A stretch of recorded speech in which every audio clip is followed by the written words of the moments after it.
베드로전서 2장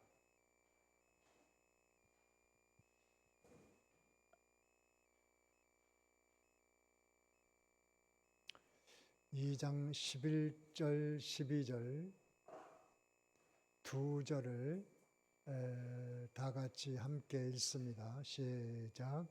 사랑하는 자들아, 거류민과 나그네 같은 너희를 권하노니 영혼을 거슬러 싸우는 육체의 정욕을 제어하라. 너희가 이방인 중에서 행실을 선하게 가져 너희를 악행한다고 비방하는 자들로 하여금 너희 선한 일을 보고 오시는 날에 하나님께 영광을 돌리게 하려 함이라.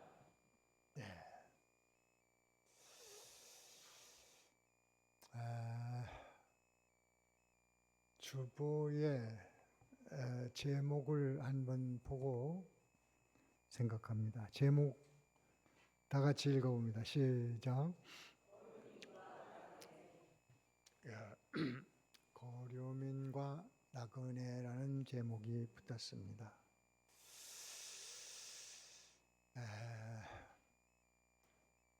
거듭난 사람들은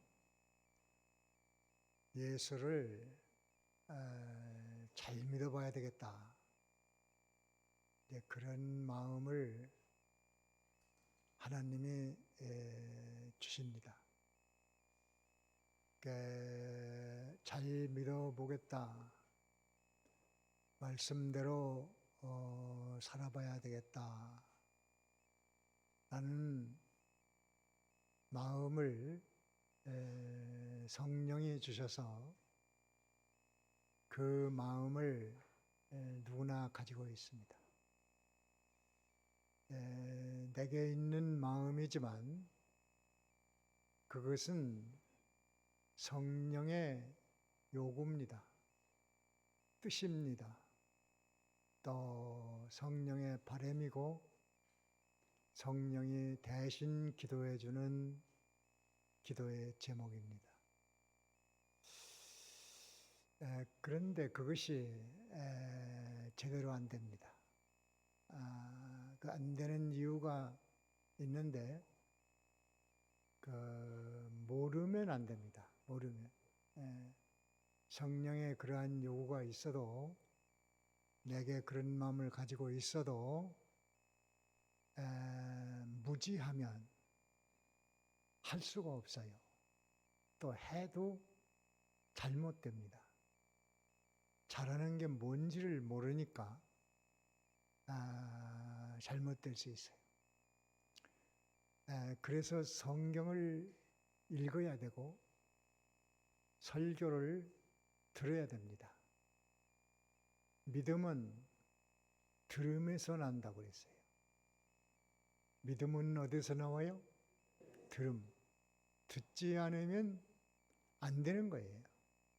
그냥 자기가 생각해 보니까 이렇게 하는 게 좋을 것 같다. 저렇게 하는 게 좋을 것 같다. 그것은 믿음과는 전혀 관련이 없습니다. 자기 신념으로 해도 안 됩니다. 자기 도덕성으로 해도 안 됩니다. 교양 서적을 보고 배운 것 가지고도 안 됩니다. 성경을 주셨으니까 그 성경을 부지런히 보고 배우고 이렇게 하란다. 저렇게 하란다. 성경이 그랬다. 그것이 성령의 음성이다. 성령이 요구하시는 뜻이다. 그렇게 받아가지고 행동하면 됩니다.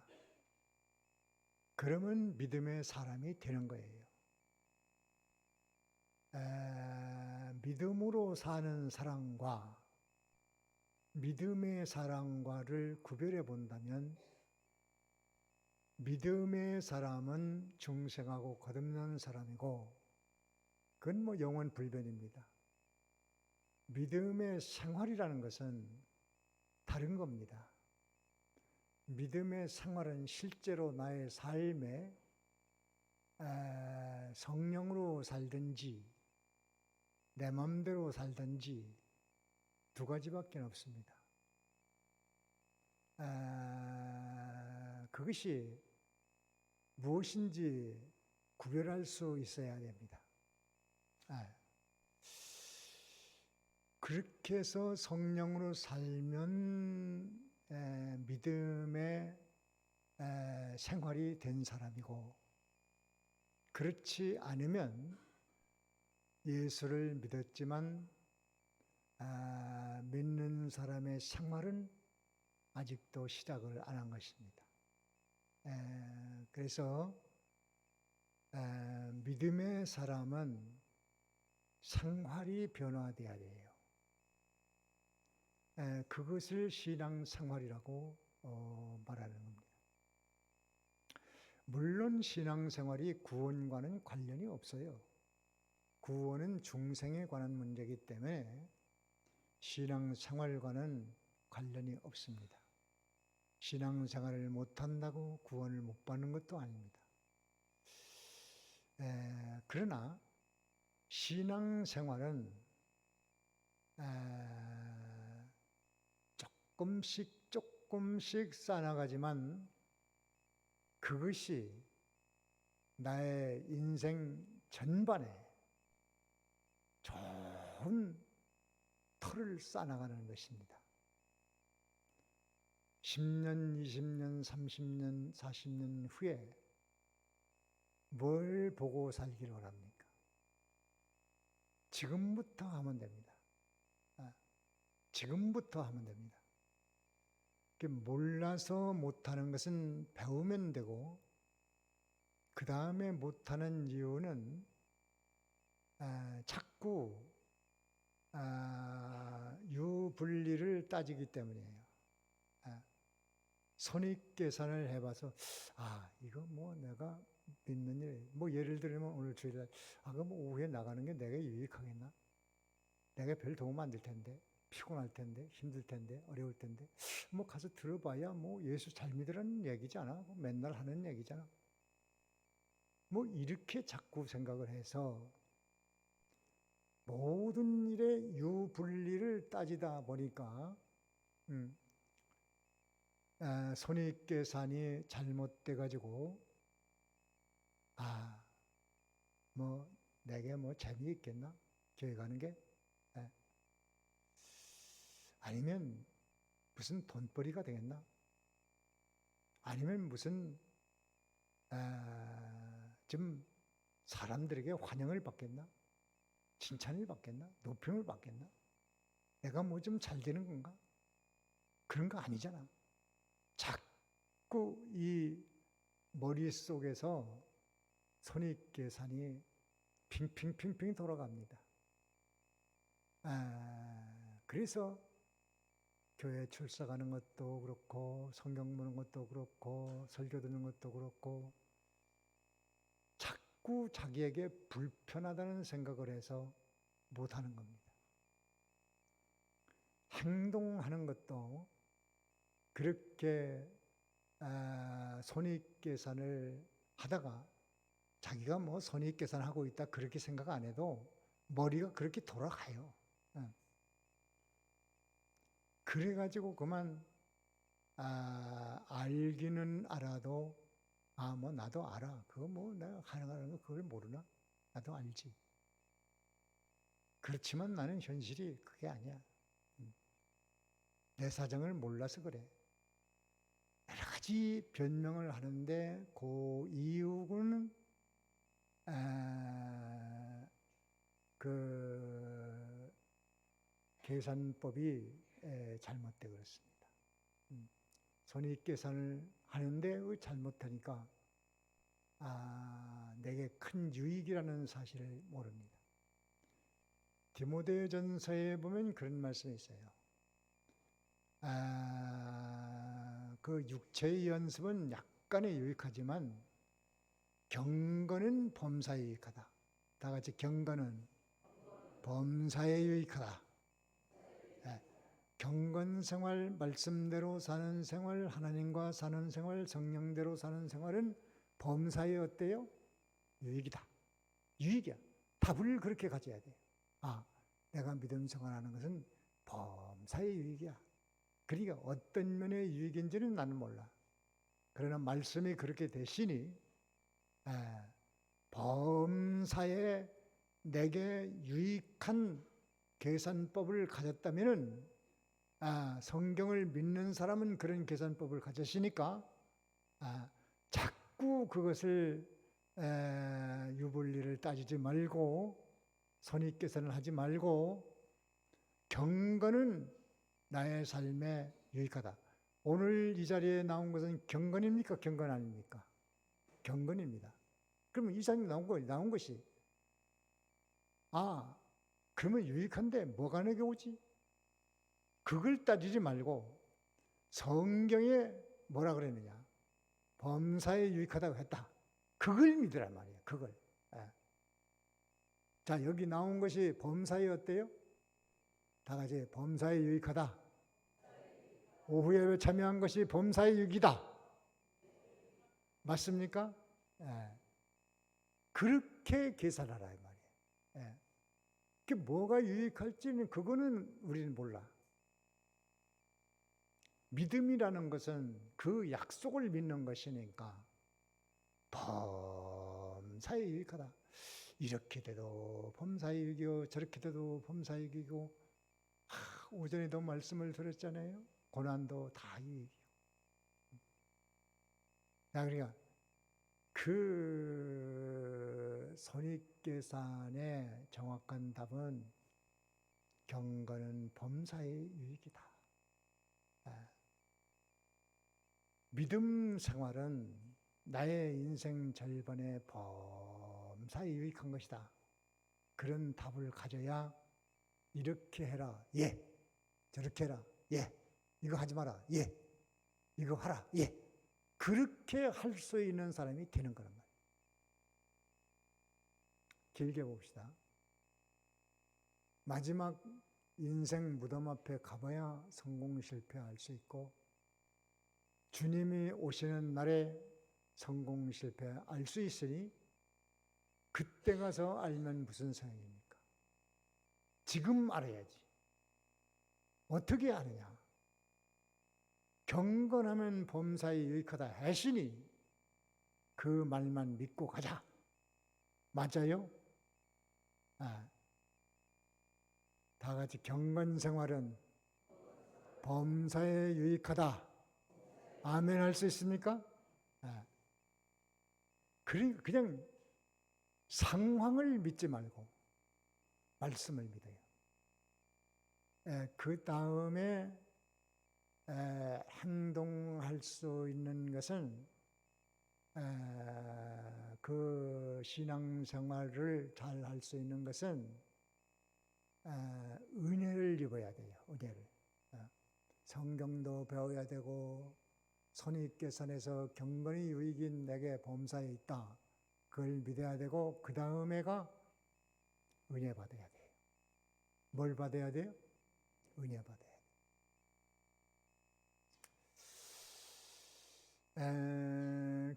그래서 주의를 허락하시고 오전에도 일반은 정, 특서은 정, 평강, 고난 뭐 이런 거 다 은혜 받아서 내가 이제는 은혜를 입었으니까 이걸 안 할 수가 없다. 하라는 대로 안 할 수가 없어. 뭘 입었으니까? 은혜를 입었으니까. 그래서 오늘 이 베드로전서의 2장의 9절에 11절에 제일 첫 번에 사랑하는 자들아 그랬어요. 뭐 하는 자들아? 사랑하는 자들아. 다시 말하면 사랑을 입은 자들아. 하나님의 사랑을 입은 자들아. 그리스도의 사랑을 입은 자들아. 사도의 사랑을 입은 자들아. 너희는 사랑의 뭉태기로 되어 있고 사랑의 덩어리로 되어 있고 사랑으로 충만한 사람이 되시니까 너희는 이제 이렇게 하라. 그 사랑을 입은 은혜를 충만한 것을 아는 것만큼 행동으로 갑니다. 사랑을 아는 것만큼 뭘로 가요? 행동으로 갑니다. 그 은혜를 베푸는 것은, 사랑을 주는 것은 그 사랑을 입어서 네가 한번 행동을 해봐라. 그래서 행동할 수밖에 없을 만큼 사랑의 깊이와 넓이와 높이와 길이를 계속 깨달아야 됩니다. 받은 것은 똑같지만 느끼는 것은 다 달라.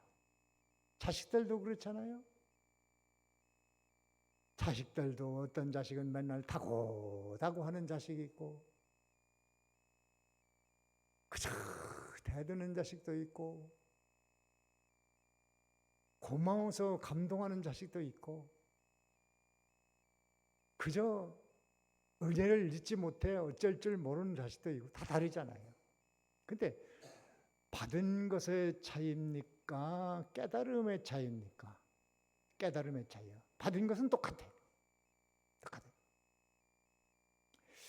그러니까 이것을 또 듣고 또 듣고 묵상하고 또 묵상하고 또 깨닫고 또 읽고 또 읽고 또 묵상하고 또 책임질하고 계속해서 그 사랑이 나를 강권하더라고.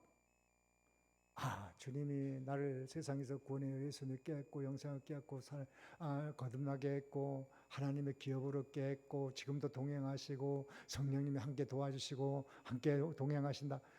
그런 사랑이 사도 바울에게는 충만했어요.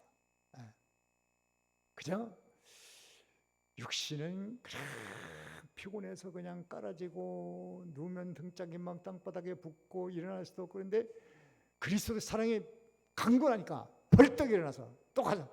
증거하고 또 증거하고 또 증거하고 또 증거하고. 오라는 데도 없고 갈 데도 없고 가진 것도 없고, 무슨 권세가 있는 것도 아니고 아무것도 없어. 그래도 그리스도의 사랑의 강건함이 그 속에 있으니까 행동할 수밖에 없어. 그래서 여기 뭘 어떻게 하라고 하기 전에 먼저 사랑하는 자들아, 이게 나온 거예요.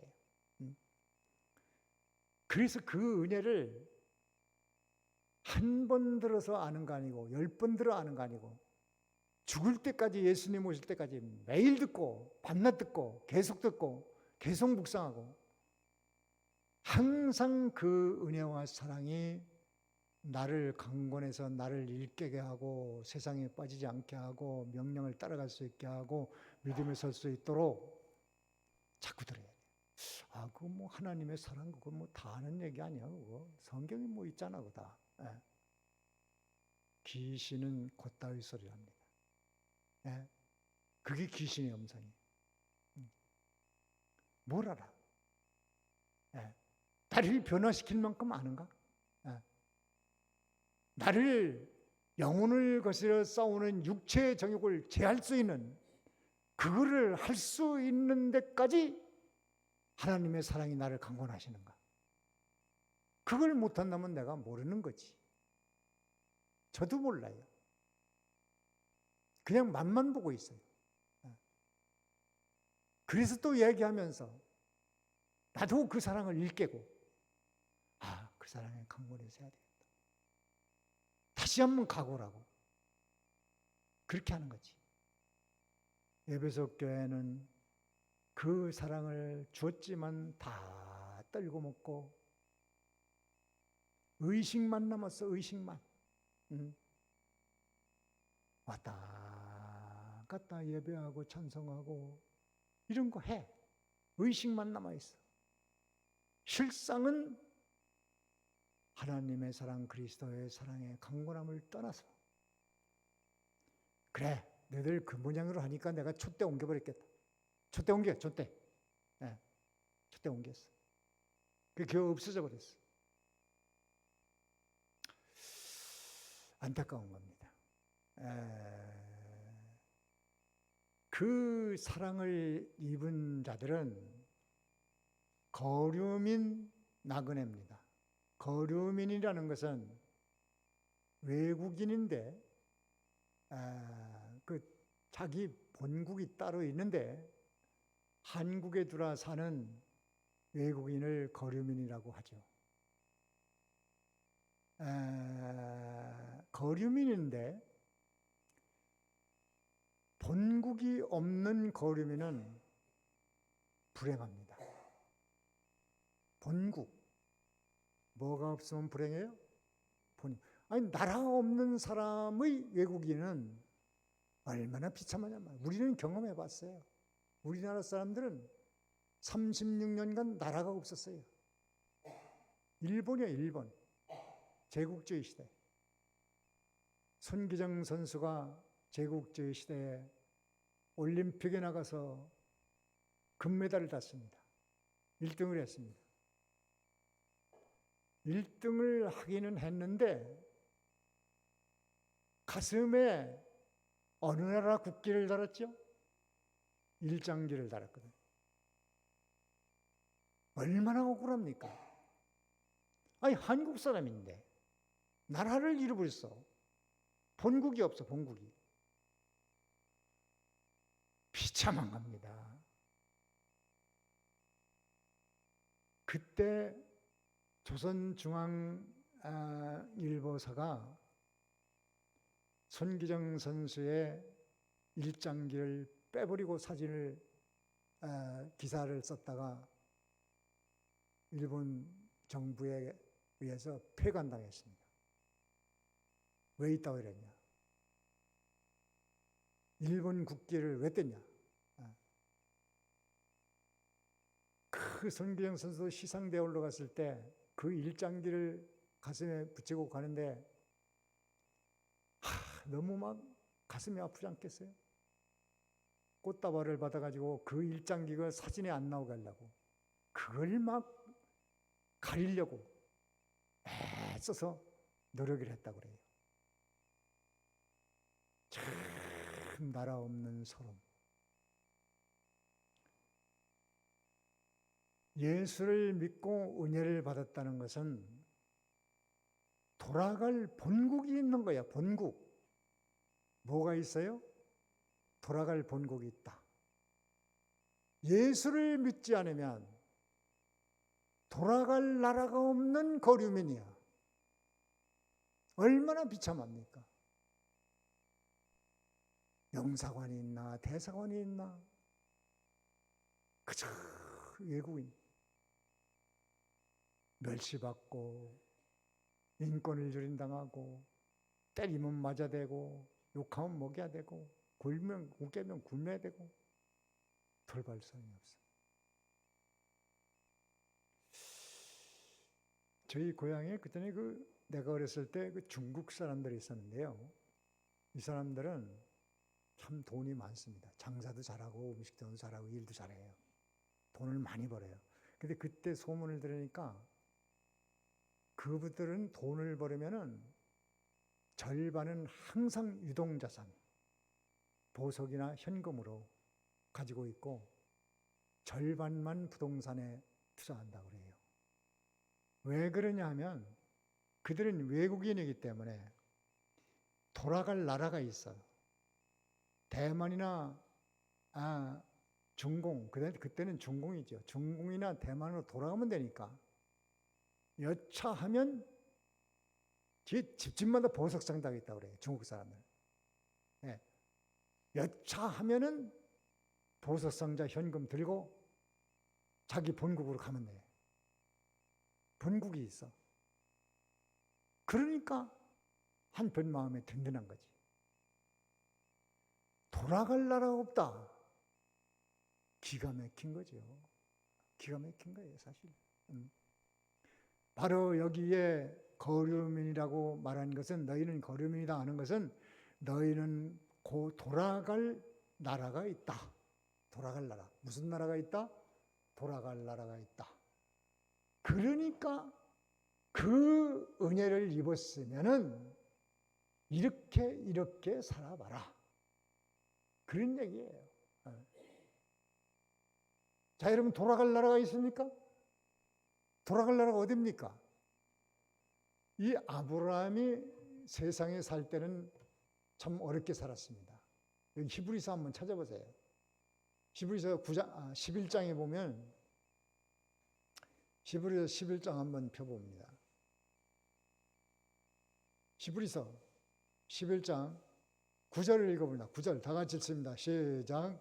믿음으로 그가 이방의 땅에 있는 것 같이 약속의 땅에 거류하여 동일한 약속을 유업으로 함께 받은 이삭 및 야곱과 더불어 장막에 거하였으니. 예. 세상에서는 어디 거했어요? 장막. 가나안 땅에 들어가서 그저 장막에서 야곱하고 에서하고 그 아브라함하고 뭐 다 이렇게 장막 생활하며 살았다 이 말이에요. 10절에는 이는 그가 하나님이 계획하시고 지으실 터가 있는 성을 바랐습니다. 하나님이 거하시고 지으실 터가 있는 것을 바라봤기 때문에 세상에서는 뭐 장막에 살아도 좋아. 예. 왜? 돌아갈 나라가 있어. 집이 있어. 조금 더 내려가서 그 히브리서 11장의 16절에 보면 무슨 말씀이 있냐면 그들은 아브라함 혈족들 이제는 더 나은 본향, 무슨 본향? 더 나은 본향을 사모하니 곧 하늘에 있는 것이라. 하늘에 있는 영원한 도성을 바라보고 사니까 세상에서는 장막이라도 좋고 거적대길수로 살아도 좋고 이게 무슨 상관이냐? 돌아갈 나라가 있는데 영원한 도성이 있는데 아브라함이 그렇게 살았다는 거예요. 그렇게. 우리가 다 신령한 너는 아브라함의 후손입니다. 누구처럼 살아야 돼요? 아브라함처럼. 거류민은 거류민인데 돌아갈 나라가 없는 거류민은 비참합니다. 예수 안 믿으면 돌아갈 나라가 없어요. 아니 없는 것도 모르고 살아요. 갈 곳이 없어. 얼마나 비참하고 불행하냐 이 말이에요. 이것 가지고 우리는 행복할 수 있어요. 다 같이 우리는 돌아갈 나라가 있다. 영원한 도성이 있다. 인정합니까? 우리는 그 나라를 있기 때문에 세상에서는 이렇게 살아도 좋아. 저렇게 살아도 좋아. 감사할 것뿐이야. 좋은 집을 지으면 좋은 집에 살고 나쁜 집에 살면 나쁜 집에 살고 나그네로 살면 나그네로 살고 거적대기 있어 그러면 거적대기 있어. 어떻게 할지 어떻게 알아요? 그래도 행복할 수 있는 것은 뭐가 있기 때문에? 돌아갈 나라가 있다. 돌아갈 나라가 있다. 또 나그네라고 그랬죠. 나그네도 마찬가지예요. 나그네는 집을 떠나서 여행 중에 있는 사람을 나그네라고 그러잖아요. 그런데 집이 없다고 해봅시다. 집이 다 불탔다고 해봅시다. 돌아갈 곳이 없어. 얼마나 불행한 것입니까? 주님께서는 내가 너희의 거할 영원한 처소를 예비하러 가노니 처소를 예비하면 다시 와서 너희를 데려가리라. 영원한 처소가 준비되어 있으니까 우리는 사랑을 입고 본국이 있는 나그네요. 거류민이요. 돌아갈 집이 있는 나그네이니 이 은혜가 큰 줄을 알고 이것이 큰 줄 알았으면 두 가지 하라. 영혼을 거스려 싸우는 육체의 정욕을 제하고 12절에는 선을 행하며 살아라. 다 같이 육체의 정욕을 제어하고 선을 행하라. 네, 그거 하라는 거예요. 그럼 할 마음이 생기잖아요. 왜? 사랑을 입었으니까, 돌아갈 나라가 있으니까, 돌아갈 집이 있으니까. 지금은 나그네로 살고 외국인으로 살아도 나는 돌아갈 나라가 있고 돌아갈 집이 있고 하나님의 사랑을 듬뿍 입은 사람이니 이제는 육체를 거스려 싸우는 영혼을 거스려 싸우는 육체의 정욕을 제거하자. 이 마음이라는 것은요, 여러 가지 지체가 있는데 욕심이라는 지체가 있어요. 욕심. 바랄 욕자, 마음 심자. 무엇을 바라는 기관이 있어요. 그런 기관에 여기에 정욕이 끼면 정욕의 사람이 되고 성령의 소욕이 끼면 성령의 사람이 됩니다. 무엇과 결합하느냐가 중요한 거예요. 욕심 기관 자체는 하드웨어와 같아서 그대로 있으면 아무것도 안 합니다. 거기에 정욕이 끼면 무서운 욕심쟁이가 되는 거예요. 그러면 성령의 소욕은 이룰 수가 없습니다. 정욕에는 크게 세 가지가 있다고 보죠. 물질의 욕망, 이성욕, 명예영광욕. 이 세 가지가 정욕입니다. 그 정욕은 인간에게 필요해서 준 겁니다. 그것이 죄가 아니에요. 잘못 사용하면 죄가 됩니다. 예수 믿는 사람이 물질도 죄악시하면 안 됩니다. 죄도 아니고 의도 아닙니다. 나는 돈에 관심 없어. 그런 사람은 말만 그렇지 사실은 물질 배금주의자입니다. 돈은 필요한 거예요. 바다에 가면 배가 떠다니는데 물이 없이는 배가 갈 수 없습니다. 그러나 물이 배 위로 올라오면 배는 침몰합니다. 물질은 사는데 필요하기 때문에 하나님이 주신 것인데 그 물질의 지배를 받아서 하나님도 모르고 돈만 있으면 돼 하면은 침몰합니다. 위험한 거예요. 물질은 사람 사는데 이날리와 같습니다. 열심히 노력해서 열심히 벌어서 저축도 하고 보람 있는 데 쓰고 복음 사역에도 쓰고 살림하는 데 쓰고 교육시키는 데 쓰고 좋은 일에 쓰면 복이 됩니다. 이성욕도 절제 능력을 가지고 절제하면 복이 되고 남용하면 해가 됩니다. 명예영광욕도 신앙을 버리고 취하려고 했다가는 인생 다 망가지는 것이고 신앙으로 따라가다가 명예가 올라간 것은 복이 되는 것입니다. 그렇게 해서 정욕을 제어하는 절제력을 하나님이 주셨으니까 이거를 잘 절제해서 잘라버려야지. 그렇지 않으면 성령의 소욕이 시들어버려요. 성령의 소욕은 12절에 선한 마음을 하고 말하는데 선을 행하여 이방인들이 우리를 보고 하나님께 영광 돌리도록 해라. 선한 게 뭔가? 그냥 세상 사람들이 착하다는 게 선이 아니에요. 하나님이 하라는 대로 하고 하지 말는 거 안 하면 그게 선입니다.